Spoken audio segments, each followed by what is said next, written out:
Hello student, this is Seema from Maharaja Agrasen school Hisar. आज मैं आपको कक्षा 4 की हिंदी व्याकरण का पाठ 21 पढ़ाऊंगी। पाठ के बाद आपको गृह कार्य दिया जाएगा जो स्कूल खुलने पर चेक किया जाएगा। आज हम पढ़ेंगे पाठ 21 कहानी लेखन। आज हम किसके बारे में जानेंगे? कहानी। आपने बहुत सारी अलग अलग तरह की कहानियां सुनी होगी ना, अपनी नानी से, दादी से, और कहानी सुन के आपको अच्छा भी लगता है। कहानी से ना केवल हमारा मनोरंजन होता है बल्कि इससे हमें कुछ ना कुछ शिक्षा भी मिलती है। ठीक है, कहानी सुन के हमें मजा भी आता है, लेकिन उससे हमें कुछ ना कुछ शिक्षा या प्रेरणा भी मिलती है। कहानी लेखन से बच्चों की कल्पना शक्ति में विकास होता है। आइए ऐसे ही कुछ कहानियां पढ़े और लिखे। कछुआ और खरगोश। आपकी पहली कहानी कौन सी है? कछुआ और खरगोश। इस कहानी में क्या होता है? एक कछुआ होता है और एक खरगोश होता है। एक बार किसी जंगल में एक कछुआ और एक खरगोश रहते थे। दोनों में गहरी दोस्ती थी, उन दोनों में बहुत ही अच्छी मित्रता थी। खरगोश को अपनी सुंदरता व तेज चाल पर बहुत घमंड। खरगोश को क्या था? अपनी चाल पे घमंड था कि मैं बहुत तेज चल सकता हूँ, और उसको कछुए की धीमी उसका मजाक उड़ाता था कि तुम तो बहुत धीरे चलते हो, तुम तो चल नहीं सकते। ठीक है, आखिरकार एक दिन कछुए ने खरगोश से कहा, यदि तुम्हें अपनी चाल पर इतना ही घमंड है तो मेरे साथ दौड़ लगाकर मुकाबला कर लो। कछुए की बात पर खरगोश को हंसी आई और वह दौड़ के लिए राजी हो गया। ठीक है, कछुए की उसकी बात पे उसको हंसी आई कि ये तो दौड़ ही नहीं सकता, इसलिए क्या मेरे से दौड़ लगाएगा, तो मैं इससे दौड़ लगा लेता और मैं तो फटाफट जीत जाऊंगा। उसके बाद क्या हुआ? अगले दिन एक निश्चित जगह पहुंचने के लिए दौड़ शुरू हो गई। उन दोनों में दौड़ शुरू हो गई। फिर खरगोश दौड़कर बहुत आगे निकल गया। रास्ते में उसने सोचा कि कछुआ तो बहुत पीछे रह गया और वह थोड़ी देर आराम कर लूं। मतलब कछुआ तो आया ही नहीं, उसने देखा नहीं, तो उसने सोचा कि मैं यहाँ पे थोड़ी देर आराम कर लूं। ठीक है, वह एक छायादार पेड़ के नीचे लेट गया और उसको नींद आ गई वहां पे, तो वो सो गया। इतने में कछुआ धीरे धीरे पीछे से चलता हुआ आया। उसने क्या कहा? निश्चित स्थान पर पहुंच गया और वो धीरे धीरे चलकर अपने जहां तक रेस करनी थी उनको वहां तक वो पहुंच गया।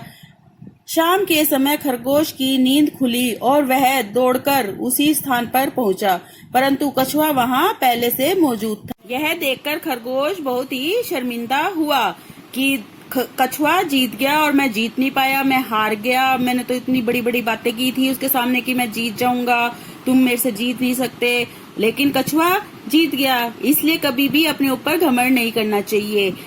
खरगोश को क्या था? अपने ऊपर बहुत घमंड था ना। इससे हमें क्या शिक्षा मिलती है इस कहानी से? कि घमंडी का सिर नीचा, घमंडी का हमेशा सिर नीचा होता है। इसलिए हमको कभी भी अपने ऊपर घमंड नहीं करना चाहिए। हमारे पाठ्यक्रम में दूसरी कहानी कौन सी है? ऋषि और चुईया की। पहली कहानी हमने पढ़ ली खरगोश और कछुए की, दूसरी कहानी है हमारी ऋषि और चुईया की। किसी वृक्ष के नीचे एक ऋषि तप कर रहे थे। मतलब ऋषि क्या कर रहे थे? तपस्या कर रहे थे। अचानक उनकी गोद में एक चुईया आ गिरी। चुईया कोए की चोट से गिरी थी। ऋषि यदावंश उसका पालन पोषण करने लगे। ऋषि क्या करने लगे? उसको पालने लगे कि उनके पास आके गिरी थी तो वो उसको पालने लगे, उसको खाना वाना खिलाने लगे। वह चुईया सदा बिल्ली से डरकर भागती। यह देखकर ऋषि ने अपनी मंत्र शक्ति से चुईया को बिल्ली बना दिया। ठीक है, किसको? चुईया को क्या बना दिया? ऋषि ने बिल्ली बना दिया। अब वह बिल्ली कुत्ते से डरकर भागती। ऋषि ने अपने मंत्र से प्रभाव से उसे कुत्ता बना दिया। अब उसको क्या बना दिया? ऋषि ने कुत्ता बना दिया। वह कुत्ते शेर से सहमा रहता था। मतलब वो कुत्ता भी डरने लगा। किससे? शेर से। भाई शेर वेर आ जाता तो वो कुत्ता फिर से डरने लगा। ऋषि ने उसे शेर बना दिया। ऋषि ने फिर उसको क्या किया? उसको शेर बना दिया। अब शेर को देखकर सब जानवर कहते कि यह तो चुईया से शेर बना है। यह सुनकर शेर को लज्जा आती। उसने सोचा कि जब भी तक ऋषि जीवित है वह तब तक जंगल में मेरी धाक नहीं जम सकती। उसने ऋषि को समाप्त करने की ठान ली, मतलब उसने ऋषि को ही मारने की सोची। यह सोचकर वह ऋषि पर झपटा। ऋषि ने अपने तप के प्रभाव से पहले ही उसने मन की बात भाप ली थी, मतलब ऋषि को उसके मन की बात पता चल गई थी कि वो क्या सोच रहा है, कि ये अब मेरे को ही मारना सोच रहा है। उन्होंने अपनी मंत्र शक्ति से उसे तत्काल चूहिया बना दिया।